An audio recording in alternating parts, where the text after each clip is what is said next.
ಉಳುವಿ ಗವಿಗಳ ಉಗಮ, ಶರಣರ ಸಂಗಮ, ನಮ್ಮ ನಿಮ್ಮೆಲ್ಲರ ಸೌಂದರ್ಯದ ತಾಣ, ಶರಣರು ನಡೆದಾಡಿದಿರುವಂತಹ ಪಾವನ ಕ್ಷೇತ್ರ.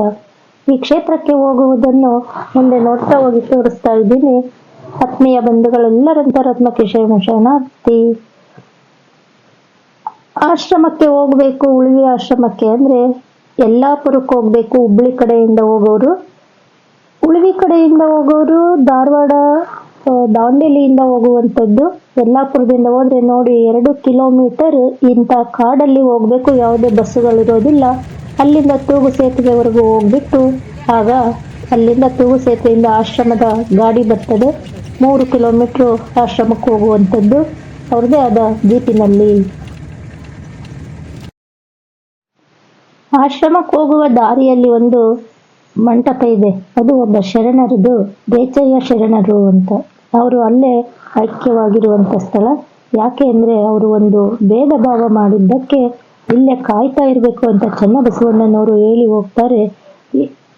ಅದಕ್ಕಾಗಿ ಅವರು ಬರುವ ದಾರಿಯನ್ನೇ ಕಾಯ್ತಾ ಅಲ್ಲೇ ಕುತ್ಕೊಂಡು ಅಲ್ಲೇ ಐಕ್ಯವಾಗಿರುವಂಥ ಸ್ಥಳ ಅಂತ ಹೇಳ್ತಾರೆ.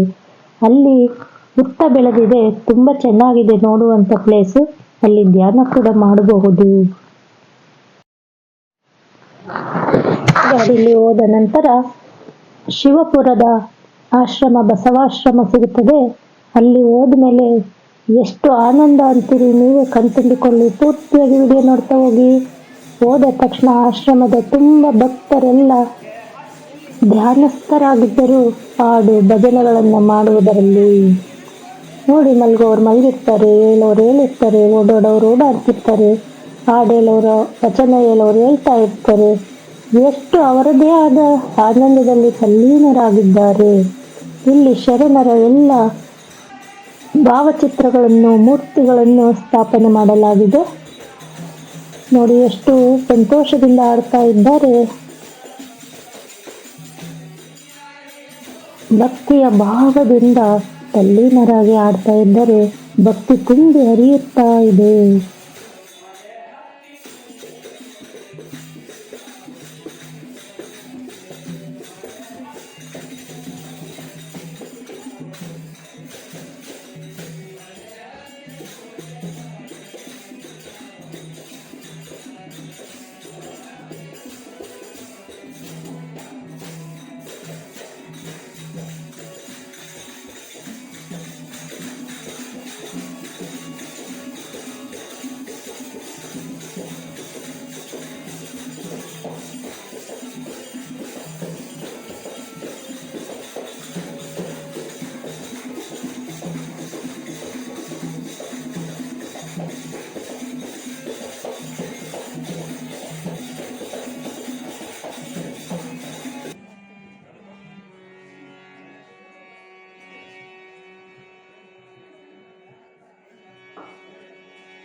ಅವರಿವರೆನ್ನದೆ ಬಂದವರೆಲ್ಲ ಅಲ್ಲಿ ಕೂತು ಆ ಗಾಯನವನ್ನು, ಭಜನೆಯನ್ನು ಆಲಿಸುತ್ತಾ ತಾಳ ಹಾಕುತ್ತಾ ಇದ್ದಾರೆ. ಎಷ್ಟು ಸುಂದರವಾದ ತಾಣ ಅಂತೀರಿ. ಒಳಗಡೆ ಹೋದ್ರೆ ಅಲ್ಲಿ ನಿಮಗೆ ನೆತ್ತಿಯ ಪ್ರಸಾದ ಆದಮೇಲೆ ಹೊಟ್ಟೆಯ ಪ್ರಸಾದ ತಯಾರಾಗಿರ್ತದೆ. ಬಂಧುಗಳೇ ನೋಡಿ ಯಾವ ಥರ ಪ್ರಸಾದ ತಯಾರು ಮಾಡಿ ಇಟ್ಟಿದ್ದಾರೆ ಬಂದಂಥ ಭಕ್ತಾದಿಗಳಿಗೆ ಅಂತ. ಪ್ರಸಾದ ಮಾಡುವಂಥ ಜಾಗ ಕೂಡ ಎಷ್ಟು ವಿಶಾಲವಾಗಿ, ಎಷ್ಟು ಸ್ವಚ್ಛಂದವಾಗಿಟ್ಟಿದ್ದಾರೆ ನೋಡಿ ಬಂಧುಗಳೇ. ನೆತ್ತಿಯ ಪ್ರಸಾದದ ಜೊತೆಗೆ ಹೊಟ್ಟೆಯ ಪ್ರಸಾದನೂ ಕೂಡ ಸಾಕಷ್ಟು ಇರ್ತದೆ. ಇಂಥ ಕ್ಷೇತ್ರಗಳಿಗೆ ಹೋದ್ರೆ ಜೀವನ ಧನ್ಯ.